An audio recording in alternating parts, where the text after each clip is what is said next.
राजकुमारी को एक भूत के चंगुल से मुक्त कराने के लिए वेताल बंधु रात्रि के आने का बेसब्री से इंतजार कर रहा था। पूरी तैयारी के साथ हाथ में धारदार तलवार, लींबू और धूप बत्ती लिए वेताल बंधु राजकुमारी की ओर निगाहें गढ़ाकर उसके कुछ दूरी पर हनुमान चालीसा का पाठ करने के लिए बैठ गया। जैसे ही रात्रि के 12 बजे तुरंत ही भूत राजकुमारी के शरीर से निकला तो उसके इंतजार में बैठे वेताल बंधु ने अपनी धारदार तलवार से उस पर तेजी से ऐसा वार किया और फिर उस पर नींबू डाला और हनुमान चालीसा का पाठ और मंत्र करके धूपबत्ती का धूप दे दिया।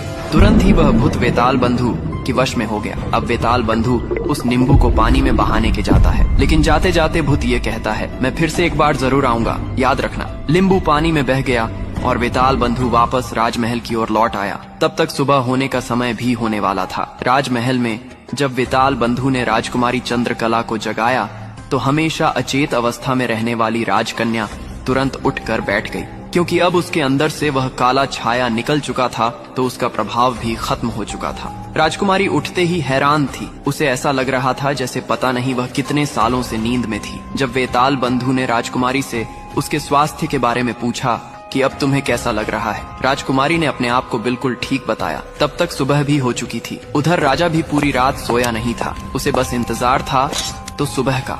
जैसे ही सुबह हुई, राजा बेसब्री से भागा भागा राजकुमारी के कक्ष में आया। जब उसने बिल्कुल सही सलामत अपनी बेटी को बैठे और बात करते पाया तो उसकी खुशी का ठिकाना न रहा। आंखों में अश्रु लिए राजा ने तुरंत अपनी लाडली बेटी को गले लगा लिया। भरे हृदय से राजा ने हाथ जोड़कर वेताल बंधु का शुक्रिया अदा किया और तब राजकुमारी ने पूछा कि पिताजी, यह युवक कौन है? तब राजा कहता है कि बेटा, तुम्हारी जान इन्होंने ही बचाई है, क्या तुम्हें ये युवक पसंद है? राजकुमारी ने तुरंत हाँ कर दी और राजा ने वेताल बंधु को कहा कि हे युवान, आज तुमने मेरी बेटी को बचाया है, आगे भी तुम ही इसका ख्याल रख सकते हो, इसीलिए मैं अपनी बेटी का रिश्ता तुमसे करना चाहता हूँ। क्या तुम्हें मेरी बेटी पसंद है?